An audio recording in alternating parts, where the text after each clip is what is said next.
Hi, I'm Hal Roberts. This is Bridge City News. Here's some of the top stories we've been following.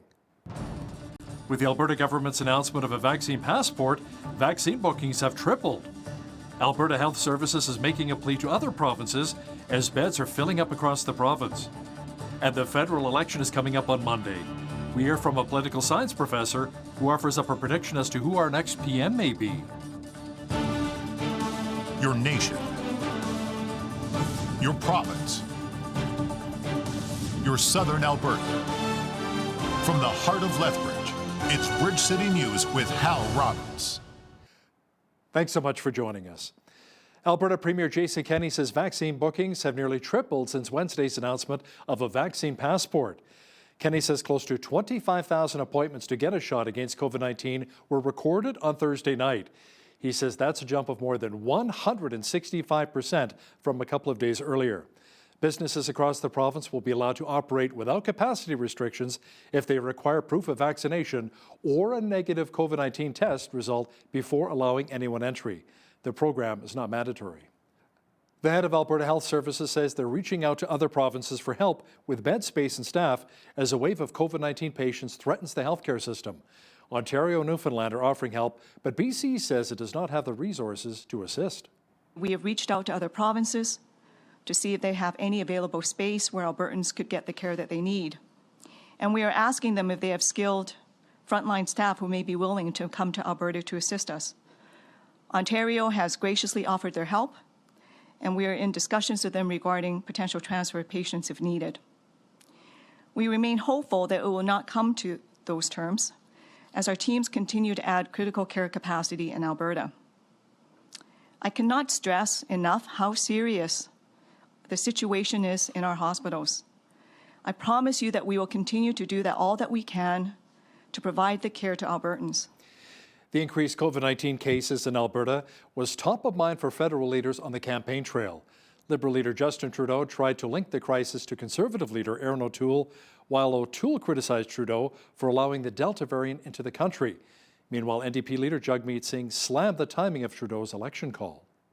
Half measures won't do to fight this pandemic, to keep people safe, to prevent further lockdowns. And that's at the heart of the choice Canadians need to make in this election.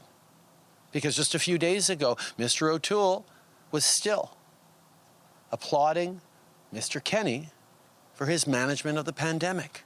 I've consistently said that we will work with the provinces and respect the decisions they make with respect to fighting the Delta variant wave of COVID-19. Each province are putting the best decisions forward for the health and economic stability of their provinces. From one coast to another, they need a federal partner that will help them.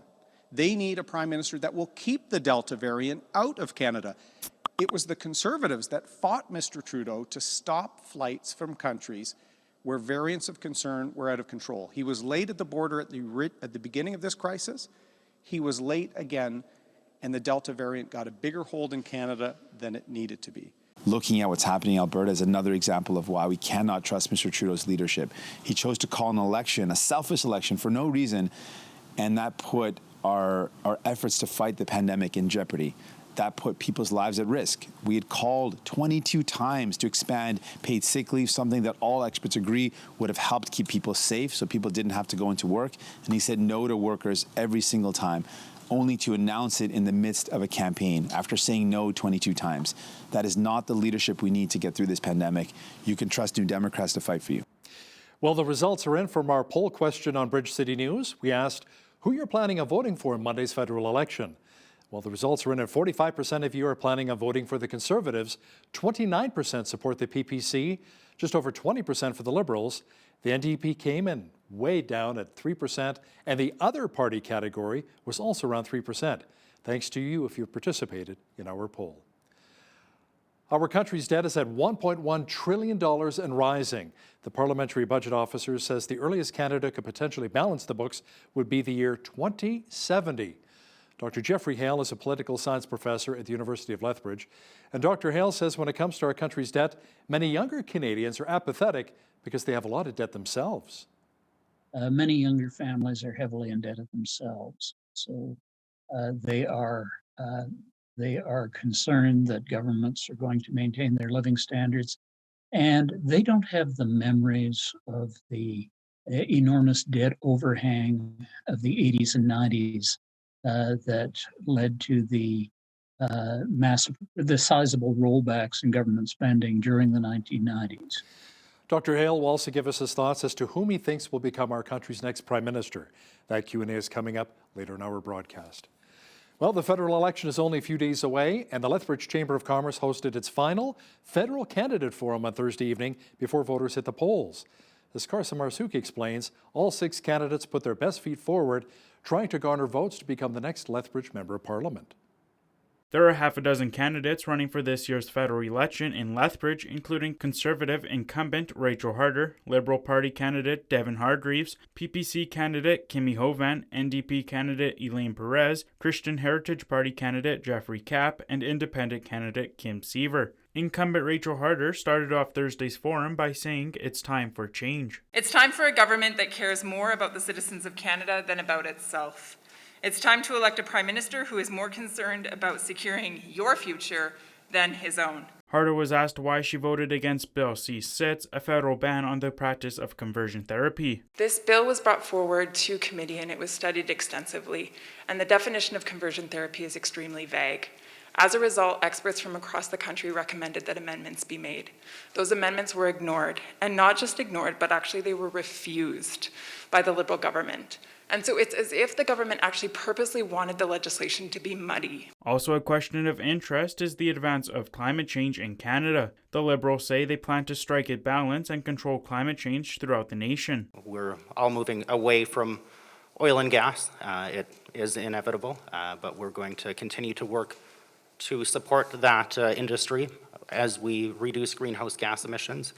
Our platform is to reduce greenhouse gas emissions by 40% by 2030. As well, navigating Canada's debt is on the top of many voters' minds. PPC candidate Kimi Hovan says the PPC is committed to combating the national debt if elected. It's balancing a budget and creating sustainability for our country before we put it anywhere else. And that's before, and then once that's done, then we can do tax cuts. Voters head to the polls on Monday. For Bridge City News, I'm Carson Marsouk.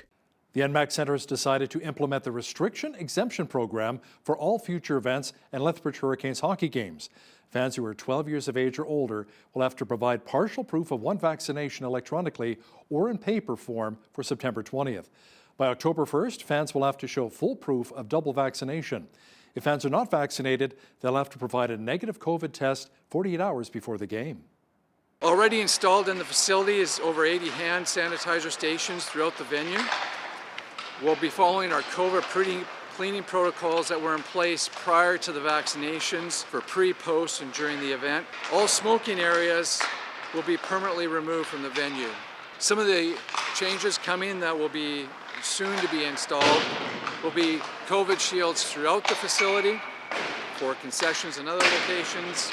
We'll have some new self-serve ticket scanning systems that allow people to self-scan their tickets to limit touch. We'll have walk-through metal detectors, and for hockey games, southwest doors will be closed for entrance, but will be an exit only. I can really emphasize enough how many discussions we've had with Kim and his staff and our league office, our league partners. These decisions haven't come lightly. And we really want to emphasize that. Fans will also have to wear a mask unless they're eating or drinking during events or games. Mental health is in the forefront for many people in Alberta, especially after the last 19 months dealing with a pandemic. Alberta Health Services has announced 2 new virtual workshops to help identify and transform stress that many may be feeling. Part 1 includes strategies for managing stress in challenging times, with Part 2 focusing on decision-making and communication. With the advent of the pandemic, we know that a lot of people are feeling stressed. And what the research shows is that when people are supported with positive coping skills in the response phase of a disaster, that can really help them manage their stress and their emotional reactions. So yeah, it's normal to feel stressed, but I think the pandemic stress has been quite a lot for some of us. If you'd like to join in on the virtual meetings, reach out to Alberta Health Services via email. A volunteer group from Lethbridge has been knitting, sewing, and crocheting their way through a number of projects the past few years. As Micah Quinn explains now, a new project from the group is going to help out young women from schools throughout the city who are in dire need of feminine hygiene products. Melora Bowie says the Stitch It Forward Society of Lethbridge received a Youth in Action grant from the Community Foundation of Lethbridge and Southwestern Alberta. From there, she and her friends helped create 800 of the kits. Well, inside of them, there are 2 pads, a wipe, and 2 chocolates. And they're just really small. They're like that big. We underestimated how many we were able to make because we had a lot of fabric that was donated, and we didn't want to overestimate how much we were going to make and then not be able to achieve that goal. Bowie says she volunteers her time because she loves helping people, and it's one of her main goals in life. It looks good on a resume too. And so doing this, it's been really good to actually put some work in myself. At times I was like, this isn't hard at all, and then other times I was like, this is a lot of work, and it's been definitely worth it. The co-founder of the society, Cora Walkie, says the group has a database of volunteers who are signed up and ready to give back to the community. And when we have a project like this, we send out an email or over our Facebook saying what the project is, and people can come and pick up kits in our no contact bin with everything they need to make the project, and then they just return it when they are done with it. The sewing started in April for the project, and this morning they were delivered to middle schools in our city like Senator Joyce Fairbairn and Gilbert Patterson Middle School. For Bridge City News, I'm Micah Quinn. A new elementary school in Lethbridge had its official grand opening on Friday. Dr. Plaxton Elementary is a school that was named after Robert Plaxton, who served as the Lethbridge School Division Superintendent for 30 years. Members from the school board, City of Lethbridge, and government officials were in attendance to mark the grand opening. The new school exemplifies Plaxton's motto of no kid left behind.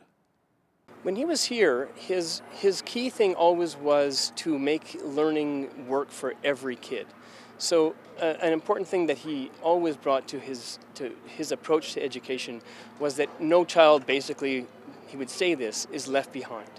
That every child is given every opportunity they can to excel, to become the best student they can be. We chose to honor Dr. Robert Plaxton. He was a superintendent in our division for many years, and his mark has been left across our city. And so we felt he was a man who served with a passion for children, who wanted to see children learn and grow and succeed in their educational journey. And we wanted to honor just the integrity and the passion that he served with. The school is now home to kindergarten through grade 5, with roughly 400 students in the classrooms this year. Officials at Lethbridge College announced that beginning Monday, it'll be implementing the government's restrictions exemption program. Officials say anyone accessing the college campus will be required to show proof of COVID-19 vaccination or a negative PCR or rapid test taken within 72 hours of accessing the campus. In-person classes and services will resume on Monday with the new requirements in place. The college will also be introducing an app that will be able to track the vaccination status of the campus community. Due to new provincial restrictions, the Lethbridge Public Library is moving its programs online, and it'll be hosted on Zoom. All outdoor and in-person events that were part of the Word on the Street Festival have also been cancelled. Officials at the library say that the children's story time is being moved to online live stream. Police in Calgary have charged a man in connection with vandalism at city churches earlier this summer. On the evening of June 30th, 11 churches were hit with red and orange paint, and one window was smashed with more paint thrown inside. Handprints with the number 215 were also painted on the churches, making reference to the discovery of unmarked graves at residential schools. 23-year-old Sebastian Rodriguez Huerta has been charged with 2 counts of mischief. Police say the investigation into other churches that were vandalized continues. The BC Health Ministry says 86% of people hospitalized with COVID-19 in that province during the first 2 weeks of September were not fully immunized. It recorded 706 new cases of the virus yesterday, along with 4 more deaths. The Northern Health region has the highest number of cases per capita. Health Minister Adrian Dix says that is a reflection of lower vaccination rates that have driven up hospitalizations. That people who are unvaccinated right now are at risk of some serious health effects from COVID-19, and 121 people when you consider that we have around 520 baseline critical care beds across the province. And then we've added, of course, surge beds, about 230. And we have about 430 people in those beds right now. You can see what a large percentage of the people in ICU in BC are dealing with are unvaccinated people dealing with COVID-19. That their risk is high, the impact on unvaccinated people of the Delta variant can be significant, and that's why we want to encourage everyone to get vaccinated.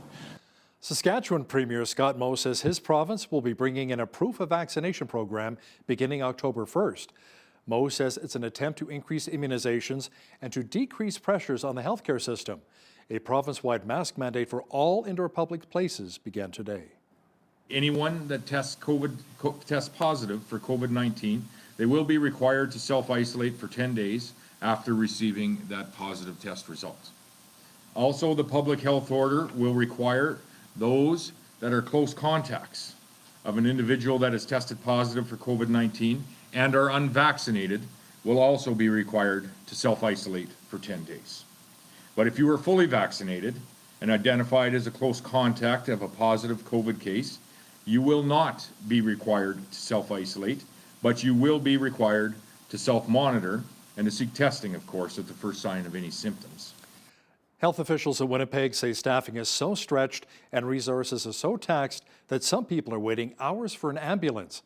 The chief of the Winnipeg Fire Paramedic Service says some hospitals are so busy that they're turning some ambulances away. Christian Schmidt told a city committee that the consolidation of Winnipeg's emergency units from 6 to 3 has increased transportation times. He says the city is growing and substance abuse is increasing, but there's not been a net increase in ambulance resources in 10 years. Samaritan's Purse has been distributing food packages containing rice, vegetables, and other supplies to families in Vietnam who are struggling during the pandemic. Hi, my name is Ming. I'm the Program Development Manager with Samaritan's Purse in Vietnam. It is 5 a.m. here, and we are loading up 250 food packages to be distributed. Here's our supplies. We have some food items. We have vegetables. We have rice over there. And we have 250 beneficiaries lined up waiting for the food packages. We're in the middle of the distribution right now. People are still coming. I'm unloading supplies off the back of the truck. I talked to some people earlier, and all of them are very grateful for the supplies.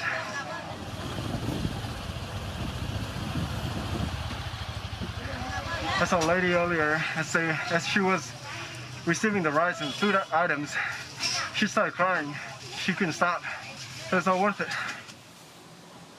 Today we have seen these care packages touch people's lives in powerful ways. I want to say thank you for your support.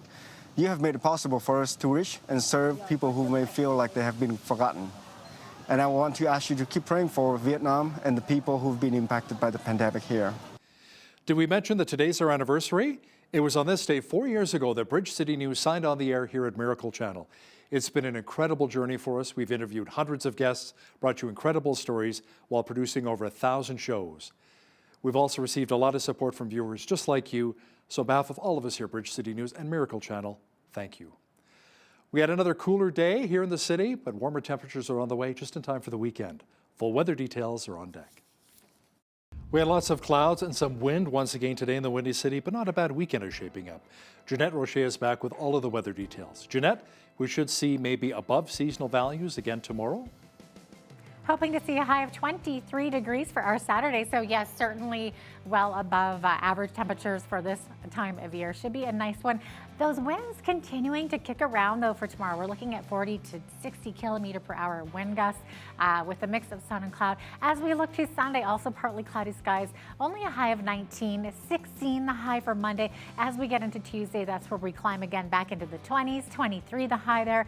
And Wednesday looking like a beautiful day, 27 the high with sunny skies.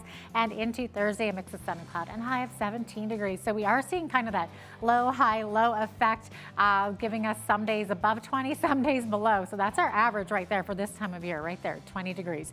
Average low, 5 degrees. 33 was our high temperature on this day. Back in 1981 was a hot one.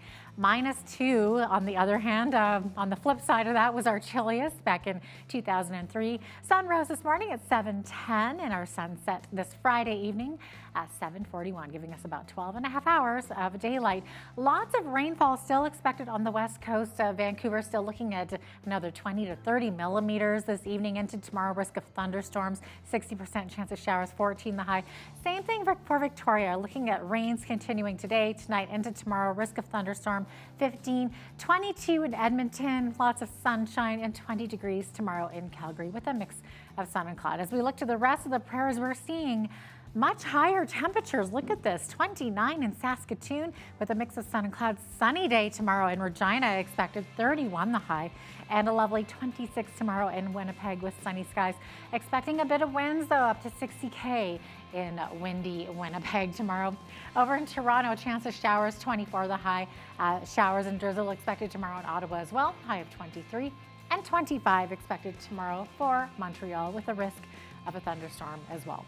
As we look further east, Fredericton, we're seeing a high of 23, chance of showers, expecting showers and drizzle also in Halifax tomorrow, 21 the high, 25 the high in Charlottetown tomorrow, rain and winds, sunshine in St. John's, high of 20, and could expect up to 60 winds there as well. So there you have it. That is your Friday forecast. Premier Jason Kenney says his government will implement a vaccine passport. Kenney also declared a public health emergency as our province records more than 18,000 active cases of COVID-19. That's the most in Canada. Several provinces are bringing in vaccine passports, which compel people to prove that they've been vaccinated against COVID-19 before being allowed to use non-essential services, including restaurants. Kenney had resisted such measures in the past for health privacy reasons. CN Rail has announced a plan to reduce capital expenditures to 17% of revenue next year. The move is part of a plan to boost profits as CN faces an activist British-based investor looking to make changes at the railway. TCI Fund Management announced that it will ask for a special shareholders meeting to add 4 of its nominees to the board and is proposing that the company's CEO be replaced. The plan also comes after CN lost a takeover battle for U.S. Railway Kansas City Southern to rival CP Rail. Minnesota regulators have ordered Calgary-based Enbridge to pay more than $3 million for allegedly violating state environmental laws during the construction of its Line 3 oil pipeline. The state's Department of Natural Resources says Enbridge placed a groundwater aquifer while working near Clearbrook in January. It says that resulted in 90 million litre groundwater leak and endangered nearby wetlands. Enbridge's Line 3 pipeline, which will carry Canadian crude across northern Minnesota to its terminal in Wisconsin, is around 90% complete. Now, here's a look at today's markets. The TSX was down 111 points in the day to finish at 20,490. The Dow was down 166 points to 34,585. The S&P 500 was down 40 points to 4433. And the Nasdaq was down 137 points to 15,044. West Texas Intermediate Oil was down 68 cents to 71.93 US per barrel. Natural gas was down 28 cents to 5.06 US. Gold was up 57 cents to finish at 17.5434 US an ounce.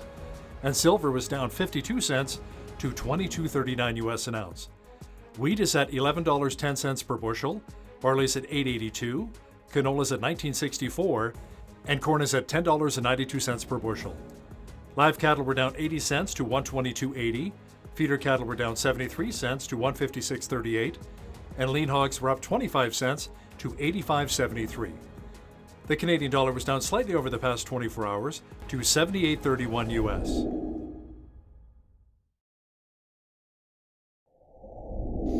Recapping one of our top stories this hour, the head of Alberta Health Services say they're reaching out to other provinces for help with bed space and staff as a wave of COVID-19 patients threatens the healthcare system.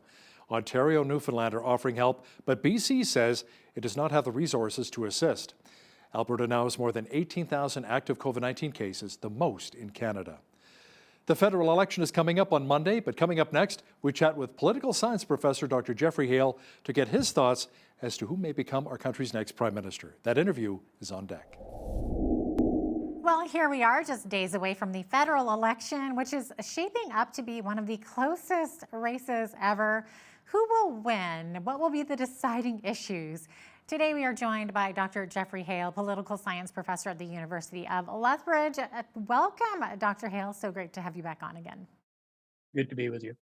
First of all, Dr. Hale, what are the latest polling results? Who would win today if the polls are accurate? Well, the polls are all over the place, but they seem to have converged a little bit, at least at the national level.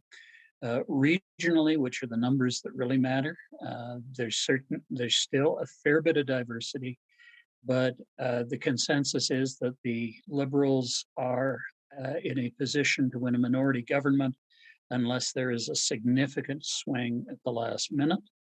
An additional complication is that about 6.4 million votes have already been cast, either at the advance polls or by mail.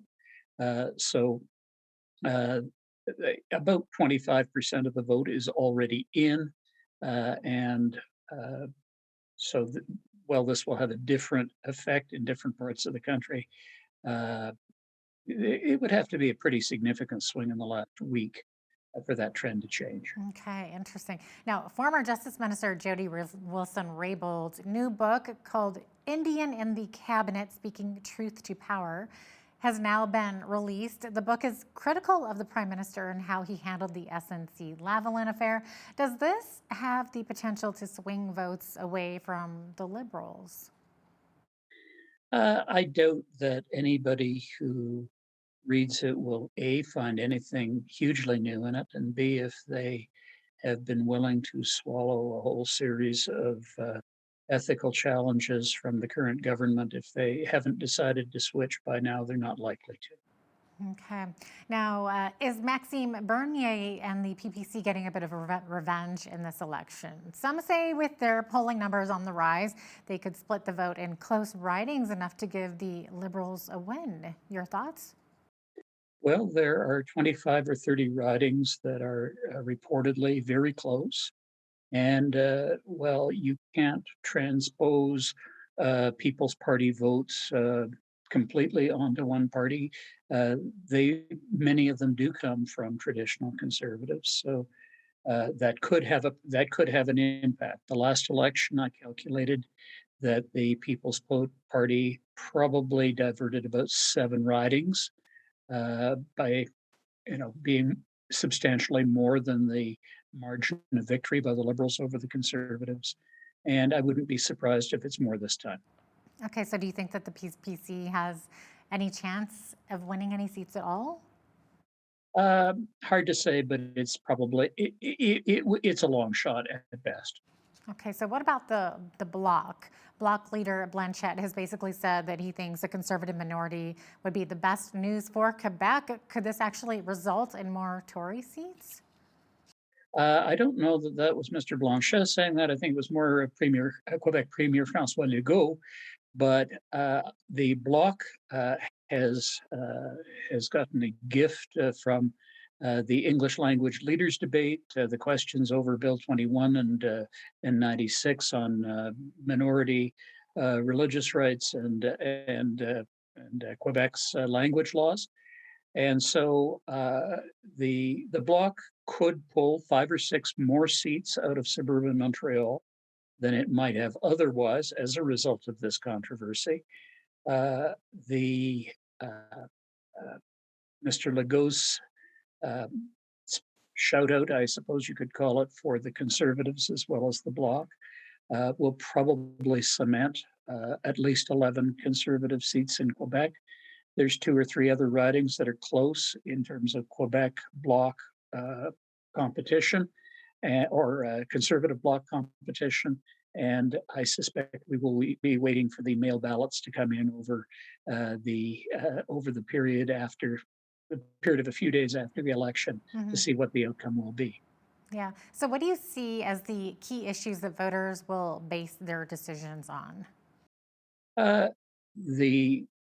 The data that we see so far suggests that different groups of voters will vote on different issues. For the Conservatives, overwhelmingly, it is a dislike of Mr. Trudeau and his approach to government, broadly speaking, and that includes a wide range of issues.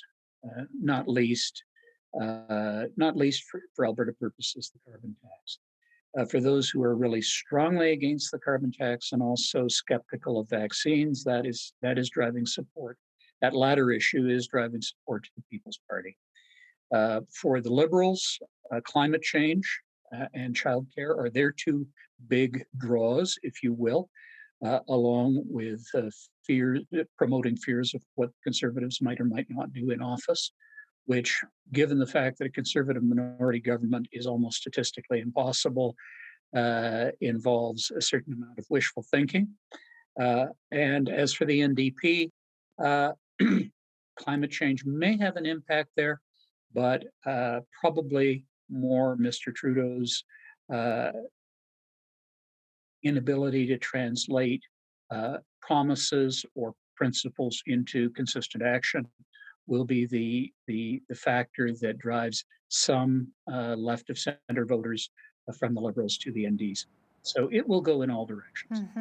Now, in these last days before the election, do you expect to see more trash talk, or do you think they'll just kind of sit back more and see what happens at the polls? So perhaps Liberals bringing up, issues like abortion, guns, anti-vax issues, like you mentioned before. Does fear politics like that, does that work? Yes. You think it works? And you think they're going to be trash talking more? The evidence from the past 20 years suggests that unless you are hugely over the top, it will tend to work more often than not. The fact that Canadians are increasingly isolated from one another socially and psychologically, and not just because of the pandemic, I think reinforces that. You have more and more groups retreating into their social or online bubbles, so they don't actually talk to people who don't think the way they do. And as a result, our country is increasingly fragmented, not just regionally, but in multiple warring tribes or folks who have simply tuned out the process. That's a very good point there, Dr. Hale. Now, what are the numbers telling us about the age of voters? Who's most likely to actually vote, and which age groups tend to vote Conservative or Liberal? This election has disrupted the normal partisan patterns. New Democrats typically do better among younger voters. The Conservatives were doing much better than usual during the early parts of the campaign. Their ability to sustain that is open to question right now. Older voters, it depends on the part of the country. In many parts of the country, seniors are concerned about the pandemic. They are concerned about their economic security. That tends to drive them to the Liberals. In other parts of the country, seniors are concerned about the economic impact of the government's policies, not just in the present, but down the road with unsustainable levels of debt being passed on to their kids. That would tend to push them more towards the Conservatives. So I don't know that aside from Mr. Singh's ability to connect more effectively with younger people, the generational factors will be that big an issue in this election compared with some others. The country is sufficiently fragmented that is it's difficult to make general comments that apply across the country. In terms of turnout, historically, older voters have turned out in greater numbers than younger voters. It remains to be seen what the effect of social media and online discussion is on turnout by younger voters. Key factor will be the number of people getting mail ballots who actually return them. There are about 1.2 million mail ballots that have been distributed, far fewer than many anticipated. And older voters are more likely to take those out because of health fears around around voting this year because of the fourth wave of the pandemic. However, turnout at advanced polls was almost 5 times the number of mail ballots handed out. So I think most people who were concerned about election day congestion or disorganization of the polls have taken advantage of the advance polls. I know we went out on Saturday evening. You know, you can say academic, get a life, going to vote on Saturday evening, but there were very few people around, and they handled us with wonderful efficiency. I think Elections Canada's efforts to make it easier to vote that way, has contributed a lot to higher turnout of the Yeah. advanced polls than normal. Right. I think you're right. I think that there are a lot more people doing those advanced polls. I know I had a family member going out to vote the other night, and it was an hour-long wait at least to get to those polls. So we're definitely seeing that more for sure. So what about the gender divide? Are females still more likely to vote Liberal, or is that changing? That is the one area where there is still a fair bit of consistency across different polls. Uh, Mr. O'Toole has a significant advantage among men across all age groups, and Mr. Trudeau has a significant advantage, particularly among younger women, but also other age groups. So that gender gap remains alive and well in Canadian politics. Mm-hmm. Now, will Aaron O'Toole perceive his perceived flip-flops on the carbon tax and on gun laws? Will that come back to bite him, do you think? Or was it shrewd politics that will end up attracting more centrist voters? It was a strategic gamble, and I think you can see the slowing down and reversal of conservative momentum when those inconsistencies became front and center during the discussions in the election campaign. Certainly, the Liberals have hammered on them long and hard in their television commercials, and certainly the rise of the People's Party vote is attributable, at least in part, to some of those reversals. Mm-hmm. Now, Dr. Hale, do voters care about the massive debt Canada is in? It's a big election issue, or have Canadian voters simply zoned this out with all the huge spending on COVID across the political parties across the board? What are your thoughts on that? I think that's another example of the age gap or the generation gap in Canadian politics. Many younger families are heavily indebted themselves, so they are concerned that governments are going to maintain their living standards, and they don't have the memories of the enormous debt overhang of the 80s and 90s that led to the sizable rollbacks in government spending during the 1990s. People who remember that sort of thing, especially people who are in business or have some economic exposure to that level of debt and the interest rates that went with it, are a lot more concerned. But will they vote those issues, or are they already baked into patterns of electoral support? Frankly, there is not a single party in this election that is talking credibly about sustainable public finance. And anybody who pretends otherwise is living in a fool's paradise. Okay, so Dr. Hale, what is your fearless prediction for election 2021? My fearless prediction is that we will not know the precise results of the election on election night because of the number of close ridings and mail ballots. My second prediction is that some people will try to take advantage of that fact to cast credibility on the outcome of the election, which I think is totally unfair to Elections Canada's efforts to maintain the integrity of the electoral process. And I think at the end of the day, we will have a Liberal minority government, although whether with more seats than before the election or fewer is something that mercifully is in the hands of Canadian voters and not of academic pundits. All right, thanks so much for being with us today, Dr. Hale. Thank you very much. Are kids any different than they were a few generations ago? Well, in one sense, kids will always be kids, but with the advent of technology and social media, there does seem to be a significant change as to how much physical activity our kids are getting involved in.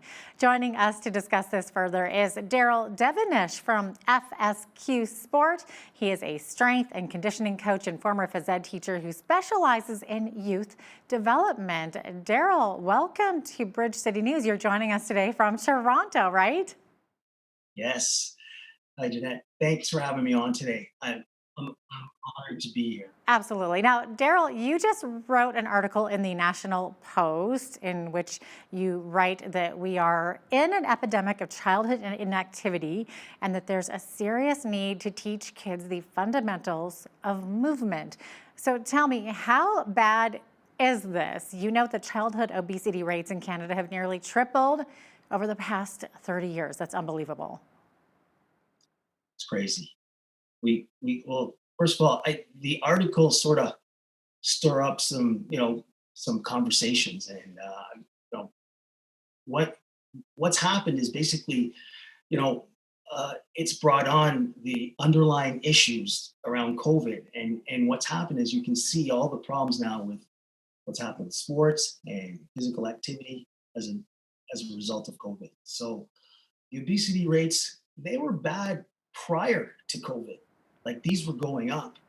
So now, for a year now, we have people that have been sedentary, spending more times on screens, not socializing with their friends. They've kind of lost their routines, and those kids that played sports 3 to 4 times a week, well, they're not doing that anymore. Even our kids that were basically getting the bare minimum, like walking to school, kids that were playing at recess, they're not getting these things, and they're sitting at home eating and not moving. Yeah. So, this is why the rates, have skyrocketed over the last year, but they're already headed that way. Yeah, well, it makes sense, especially with schools being locked down. So kids aren't getting that recess time, and they're not getting phys ed class, and they're not even walking to school anymore. It's crazy. So it's not just the physical health challenges of obesity, but it's also, of course, linked to depression and poor mental health. Like, all of this stems from lack of activity. Correct. And, a lot of that is due, well, if you're being sedentary and you're sitting around, you're not feeling so good about yourself, it starts to affect your energy, your self-talk. Your self-talk becomes negative, and your mood, it lowers your mood. So this is where we are. None of us have been here before. Most kids, they've not been here. Adults haven't been here in this lockdown. So fear of the unknown, anxiety, depression. We have kids that are acting out now. They don't know how to behave, and if you're not comfortable, your clothes are starting to get tight. You gain some weight. You're not sure if you're going to be that person you were before. It's tough. Parents. It's tough on parents. Parents have to be home more, and they have to be, now they're the teacher, the phys ed teacher. They're trying to do their own work, and make sure they keep their kids entertained. So. Yeah. We're in a tough time. Oh, gosh, absolutely. And I mean, obviously, getting kids involved in sports can turn those numbers around. It's just been hard during the pandemic, of course, because a lot of sports have been canceled. But this is something you're very passionate about. In fact, you say that sports saved your life. So can you tell us a little bit about that? 100%, Jeanette.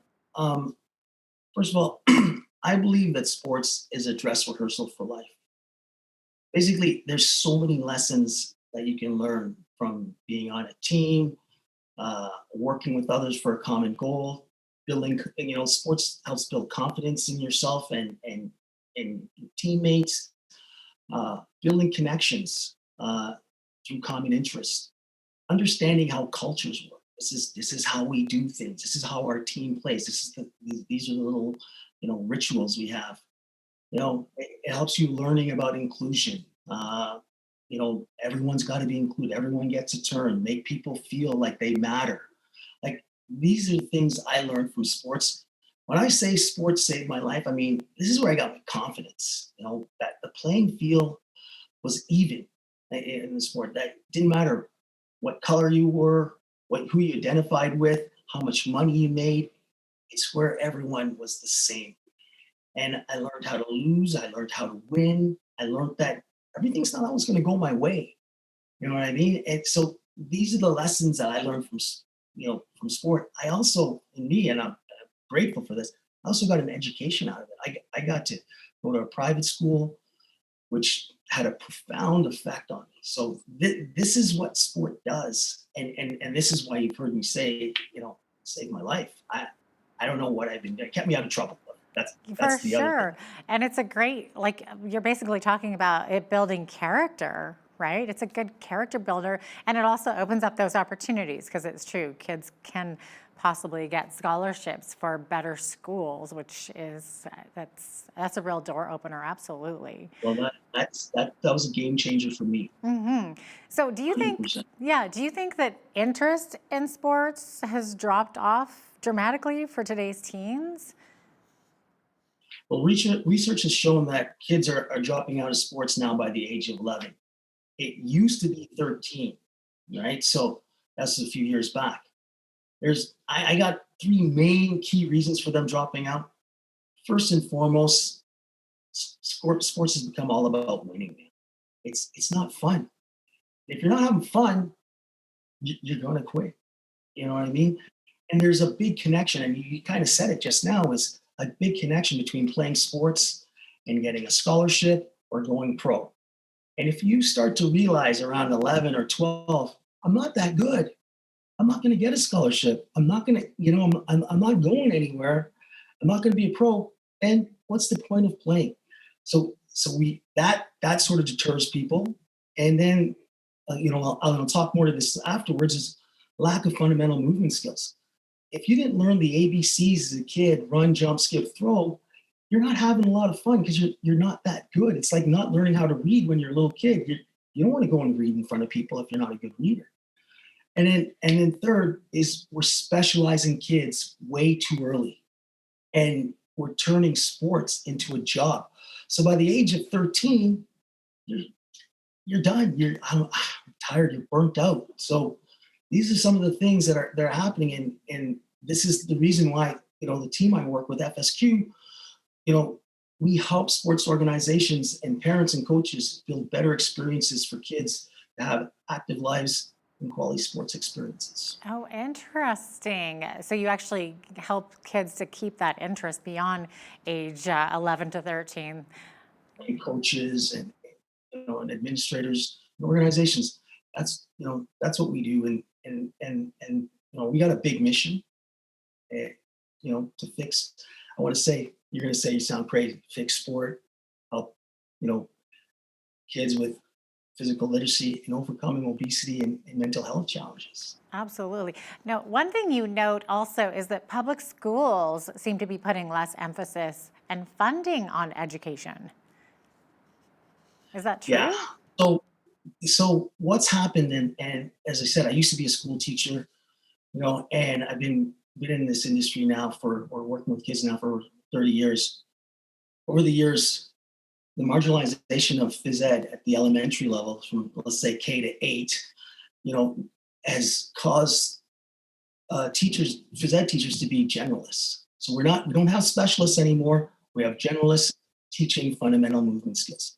Now, if you're a generalist and you're not equipped with the right tools, or you don't know how to assess, and you're not giving a quality experience for these kids, and it's kind of like having your poorest teachers teaching kindergarten, grade 1 and grade 2, when they need the strongest teachers teaching kids how to read and write. Because if you build a great foundation, well, guess what? It's going to be easier to do other things later on. But if you don't build a strong foundation, that's where we're having the biggest challenges. And if you don't, the kids aren't coming out with being confident, competent, later on for high school. So these are things that, help people become, they don't have to become a pro, but helps them lead to healthy, active living later on in life. Right, because you talk about the fact that it's not just important for students to be active, but they also should be actually educated about physical activity. Yeah, and what I'm referring to is we need to teach when I say fundamental movement skills, just for people listening, I'm talking about the ABCs of movement, like running, jumping, skipping, kicking, catching, throwing. If you don't learn these skills, well, you got problems. And this is where if you build the confidence in the kids at an early stage, and you make sure that everyone gets it, the chances are they're going to have a better sport experience later on. They'll be open to trying more things. Like if someone says, hey, we're going to go play with the soccer ball later on today, and you have those skills a little bit, you have the basics, you'll be like, yeah, I'll come out. But if you don't have those skills, you're not going to come. And that's what we're not helping out with the kids at the elementary stage. And that's the biggest challenge is we haven't equipped the teachers with the tools, and I said back to the generalist comment, with the tools to assess these kids and give them the best experience so they leave grade school with these being competent or at least proficient in these fundamental movement skills. Now, we all know, of course, that like playing some sports can be very expensive, and it can certainly be a barrier to low income or even sometimes middle income families to put their kids in those organized sports. So any thoughts on solutions to this? Yeah, this is, what I hear this a lot, and we live in I hate to say it now, we live in a pay for play society. If you want your kid to learn how to play volleyball or basketball, you can't rely on the school system to teach them. They're not getting those skills there.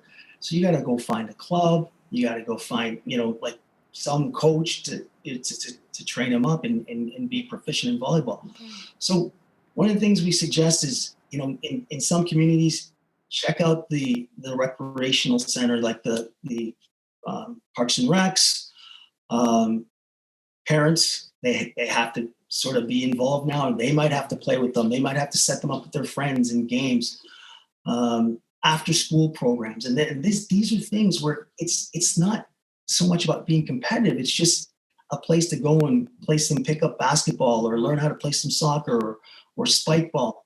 So these are some of the solutions that we're having. It's like not necessarily on a club team like a basketball team, but it's just pickup and it's games.